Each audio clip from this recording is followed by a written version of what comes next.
wanted to be in cage matches, so I got him to, but he wouldn't just put me in a cage match, because it didn't make any sense. He'd go, why should we put you in a cage match? I go, well, because I want to be in one. He's like, well, that's not a good answer. He's like, if we book you in a cage, why would we book you in a cage? I go, well, I guess because, let's say, because I was the heel, I said, he's trying to get a hold of me and I keep, running away so he can't ever catch me. So we put it in a cage so that I can't get away. He's like, all right, good. I was like, cool, let's do it. He goes, well, no, what are we going to do the week after? I was like, I don't know. He's like, well, tell me what you're going to do the week after so we have a story. So it's episodic story. So it makes sense. These guys just go, hey, let's have a cage match. Okay, we'll have a cage match for no reason. Hey, let's do this. Okay. I wanted to do it. I always loved, I don't know where I got this from, but I always wanted to do a wedding angle. I wanted to dump it abroad at the altar. And I just thought it was great heat. What a heel, you know what I mean? And we built, and so we didn't just have a wedding angle. We didn't just one day say, all right, let's get married.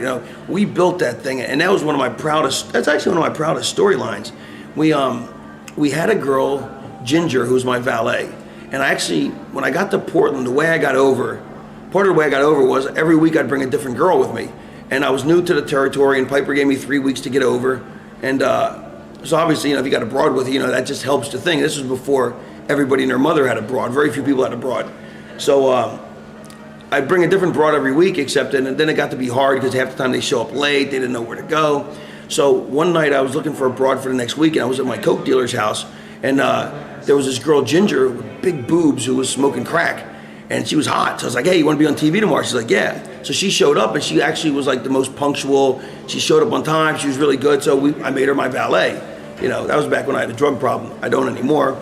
But there's great stories about that. But so I made her my valet, and then every week she'd come to the ring with me, and we built up this long thing. And then while this is going on, I'm thinking, yeah, I want to do this wedding angle. So I thought, all right, how do we do this? How do we tell this story so I get maximum heat? And I'd been feuding with Steve Dahl, who was like the pretty boy babyface. I was the pretty boy heel. I used to actually be good looking back in the day, but that was a long time ago when I was good looking. And we brought in another valet because eventually after I dumped the broad at the altar, she goes to the babyface, and then we're gonna have to have the girl, the mixed tag feud, guy and girl versus guy and girl. And so we brought in this girl, Robin. Her ring name I named her Veronica because she looked kind of like snooty and like a Veronica. You know what I mean? And in fact, I think we never gave either one of them last names. But anyway, so the way we set up the story, if I remember correctly, was I put up Ginger in a match, and then I lost her, and I lost her in a match. So I was crestfallen.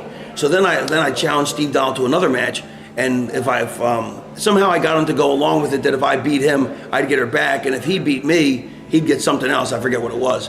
And so I beat him, but she wouldn't come back. So now I'm like, So then I get a new valet, and the new valet comes in, and I'm saying, hey, listen, you can be my valet, but we're not going to fool around. And I remember I actually used the term no hanky-panky, which is just so ridiculous. It's a horrible term, and which I said intentionally because it's such a horrible term. And I said, we're not going to fool around, no hanky-panky. I said, because, I'm still in love with somebody else. And so she was like, well, okay, but, I really like you. So I got my valet who wants to do me, and I want to get back with my old valet now who's a babyface, and I'm a heel. So the next week I come out and I bring her some flowers. And then the next week I come out and, what did I bring her? I brought her a plane ticket so we could go to Cancun. The next week I brought her something else. And so we built this story up. And eventually we built it up to the point where I would come down, and the best part was I would come down to the ring, and so the babyface, my arch enemy, Steve Dahl, would think I was gonna attack him or cheap him, but I would just give her the roses and leave. So it's kind of, this is kind of interesting because he must really like her because he's not attacking the guy, he just wants to give her the flowers. Eventually I sung to her, and I have like the world's worst singing voice, and I got like the Banaka spreads, like me, and super hilarious stuff. And I sung so badly, it was so embarrassing to watch that people thought this must be real because no one would humiliate themselves that bad. And then we timed the angle out so that we would get the wedding, and then the next week I was getting ready to propose to her. I got on one knee, so is he gonna propose to her? And I got attacked. Then because I attacked the guy earlier in the show, so he came back and got me there. The next week I proposed. I got down on one knee and I proposed. I love you. Will you marry me? And she's like, let me think about it. I'll let you know next week. So we kept every week. You just keep tying a little more into the story, and you're just sucked in instead of just doing it all in 3 weeks. This was built over months. Where the tension was just phenomenal. And then finally, so the next week she comes back and she goes, yes, I'll marry you. I said, oh, so I got up, I hug her. She's like, can we do it on? And I was like, I said, let's do it here on TV. I said, she goes, all right, but let's make it next week. So we built it up so that it was the week before Christmas that we were doing it. And because then I dump her at Christmas time. It's just, it's so heelish. So the week before, and Christmas was always one of the biggest wrestling shows of the year. Christmas and Thanksgiving were two of the best nights for wrestling, and they don't even run on those nights anymore. But back then, back in the day, those were the best nights. People would, like on Christmas, they'd open their presents and come to the show that night. So what happened was, so we had the big wedding set up, and we had the preacher in the ring, and then all the boys came out. And then, and along the way, now to add even more to this, now I got the female valet, and so one week I gave Ginger the baby face. I gave her a stuffed animal. So Veronica stole the stuffed animal from her, and she's like, "Well, this was meant for me. Give it back to me." So they would get they would almost catfight a little bit between them, and then I would have to go break it up. I was like, "No, Veronica, I'm in love with Ginger. You leave her alone." And she'd be crying. And then of course when she found out I proposed, she was like, "I can't believe it. Why does he want to marry that fat cow? Why doesn't he want love? Why does he love me?"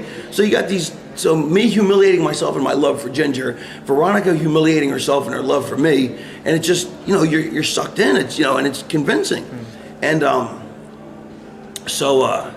so we finally build the thing up. So it's the week before Christmas, and we have the big wedding set up. And so they play the wedding thing, and she comes down, and they play my music. And instead of me going to the ring, I go up to the interview area, the crow's nest, and I cut a promo. I was like, "Oh, you stupid fat cow! I'd never marry you."